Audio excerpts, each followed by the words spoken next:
If you aren't leaving a legacy, you're already forgotten.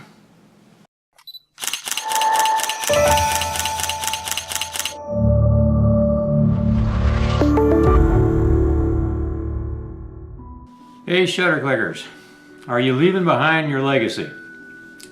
Well, like I said, if you're not planning to leave one behind, future generations just won't remember you. So what is a legacy? Wiki-Ethica, never heard of Wiki-Ethica before, but Wiki-Ethica says everyone leaves behind a legacy after they die, but only a few people leave behind a legacy worth talking about. A material legacy, that's your house and your money and your assets, those kinds of things. But the legacy I'm talking about is who you are, who you were, and how you want to be remembered. So let's look at five important reasons of why you should leave behind a legacy. Okay, reason number one. A legacy is the story of someone's life, the story of your life. The things that you did, the places that you went, the goals that you accomplished. It's all about your failures and successes. Our number two reason. Legacy is something that a person leaves behind to be remembered by. You know, this could be something as simple as your grandmother's legacy of leaving behind your favorite and her favorite recipe for cornbread. You know, whatever. But that's a legacy, and that's a good legacy. Reason number three. Legacies are a pathway that will guide your future generations in decisions on what to do and what not to do. You know, we should want, hear me now, we should want to leave our mark and create a legacy for the younger people coming behind us to follow. You know, Abe Lincoln left behind a legacy of positiveness and selfless actions. Adolf Hitler left behind a legacy of negativity, hate, and destruction. Reason number four. A legacy also leaves behind the story of your life so that you're not forgotten. You know, leaving behind a legacy gives us the comfort of knowing that once we are gone, and we will be gone, once we are gone, we will not be erased from the memories of those loved ones that we left behind. Reason number five. Legacies are important because a legacy keeps us on the pathways of the straight and narrow. I said keeps us, you know, not what you're leaving behind, but keeps you, because you don't want to leave behind a recollection of a life that's not worthy of tribute, not worthy of following. It's, you know, reasonable people want to be remembered for the good that they did, and not a life of worthless hate and selfish ambition. Our life should be a documentary of goodness, of discipline, of purpose, and most of all, a love of God, family, and country. Now, DPS, that's Digital Photo School, has a very interesting article about leaving behind a photographic legacy. It's called How to Preserve Your Digital Memories Safely, and it's a post by Mark Lord. I will leave a link down in the comments section below where you can go and read the full article.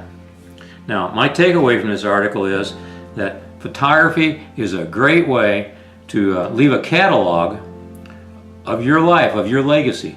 That is something tangible, something they can get in their hands to be remembered by. You need to do this. You need to do this for your family. Your family, they will want you to do this. They may not realize that now, but there will be a time that they'll be grateful that you did do this. You know, now this all sounds so easy, so what's the big problem here? Well, let's go to Mark Lord's post and we get some ideas on how to save a photo legacy for your future generations. So let's go to the post now. The survey we're talking about here says that we're taking more photos than ever before, and that's because of smartphones. If you look at the slide there, it says we're taking about 377 billion more pictures per year than we were 50 years ago. In the decade from 2000 to 2010, we had an increase of 294 billion pictures. Now, the question, of course, is what happened to all those pictures? Where are they now? Where are the pictures that you took from last year's vacation? You know, how about those baby pictures from 10 to 15 years ago? You know the ones I'm talking about. The ones you took with your first digital camera. You know, the ones that you took in the 90s with your first cell phone. You know, those were special pictures. They're special pictures of our kids and our grandkids. You know, it's like our grandkids' first soccer game. You know, do you have those pictures? You know, billions and billions of pictures, but do you have your picture? The next slide shows that those billions of pictures that we took in those 10 years is a small number in comparison to the number of pictures taken last year, which was 1.2 trillion pictures. That's 160 pictures for every man, woman, and child on the planet. We take more pictures every 2 minutes than were taken throughout the entire 1800s. Now, again, the question is, can you find the pictures that you took? If it wasn't for smartphones, we'd still be in the dark ages of photography. The problem is that pictures on smartphones, once they're looked at and then uploaded to social media, they seem to be collecting virtual dust. Where will your grandkids go to see those pictures? Where will your grandkids go to see when you bought them that first ice cream cone? One of the problems is, this next slide shows, that it's a digital age. And storage, you know, is no longer a problem. The problem is future access to that storage can be and will be a real issue. What do most people do with their photos once they've been taken? That is, where and how do we store them and how do we share them with future generations? Let's look at the next slide. What are you most likely to do with the photos you take? Leaving them on your cell phone seems to be the place of choice. The question is, are your photos safe there? Phones, computers, they all get broken, hard drives crash, and all that data is lost, and sometimes lost forever. You know, I personally have 3 dead computers and 4 dead cell phones. And all the pictures that I wished I could see are just gone forever. Yeah, how many do you have? Okay, the next slide shows a generation gap here.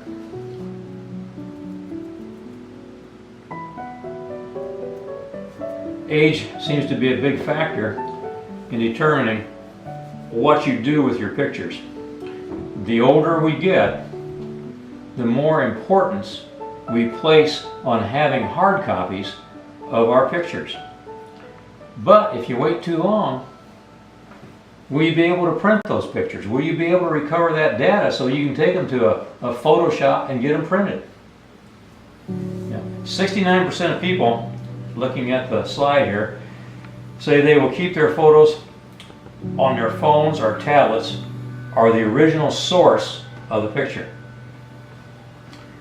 That means that if there are 3 people sitting in a room, 2 of the 3 will never see those precious pictures again once that data is lost.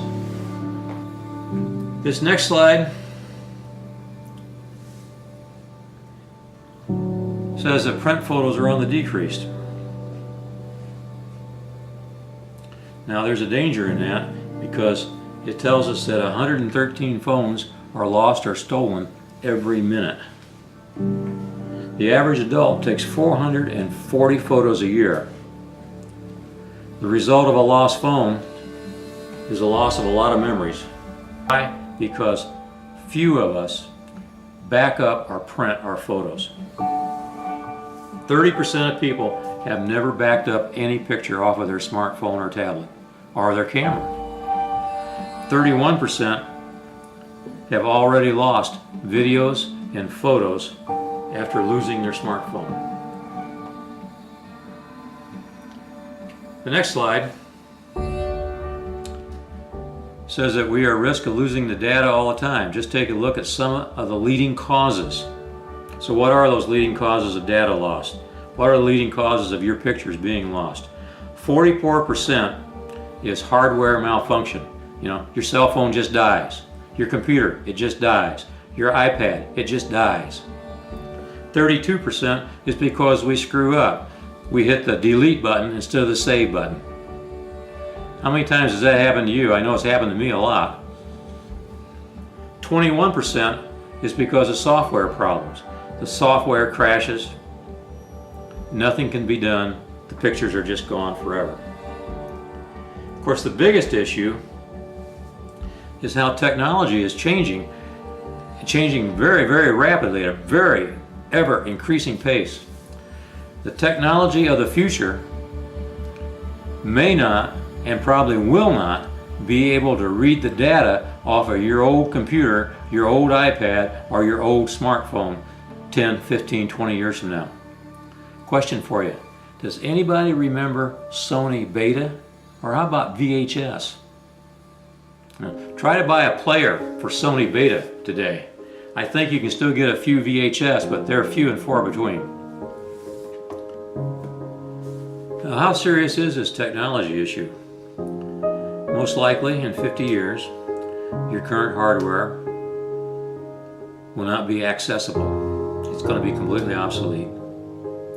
That means it's going to be totally worthless. You're not going to be able to recover your pictures. You're not going to be able to recover your videos. But you ask, what about the cloud? I mean, I'm saving my stuff to the cloud. Here's the facts. Half of you people out there who own a computer don't know how to use the cloud. The other half don't even know it's available and even know what it is. It's only a small minority of people, probably 15-20%, that understand the cloud and know how to use it.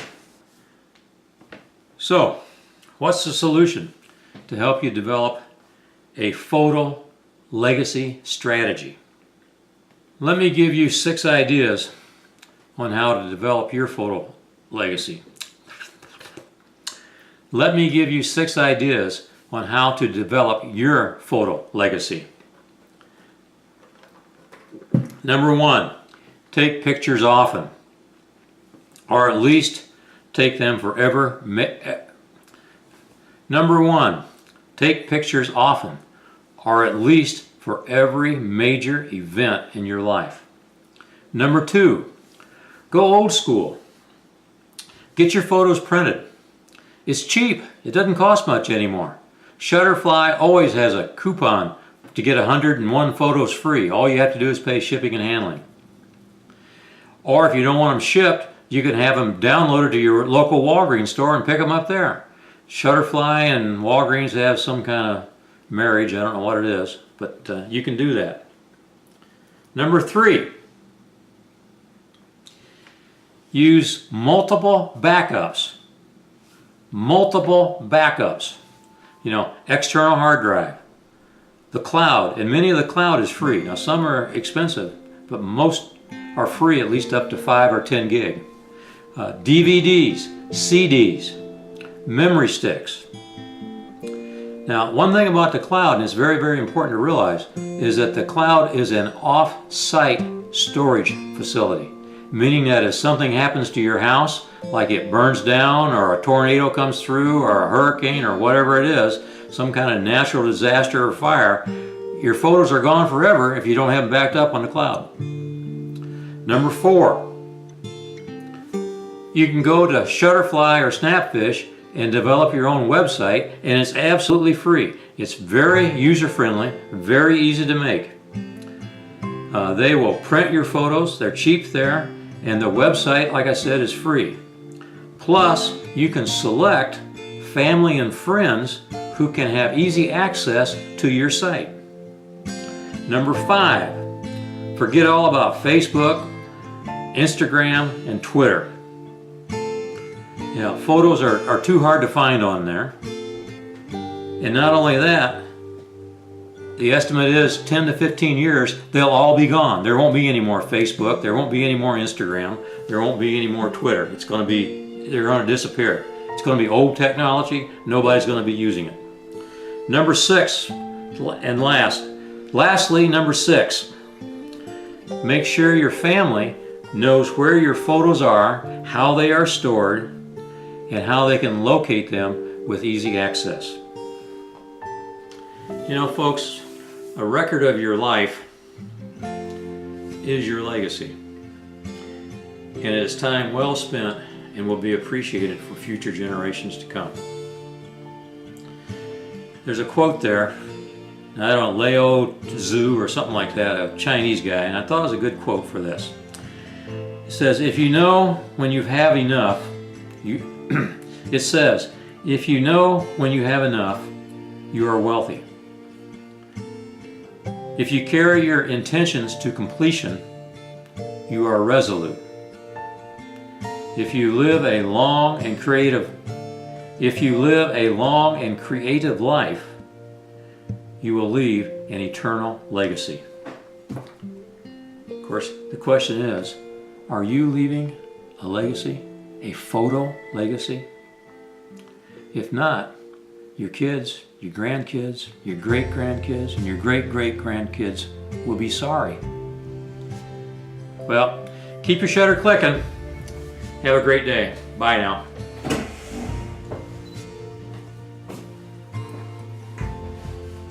Oh, I got a ton of editing to do. Yeah, you do.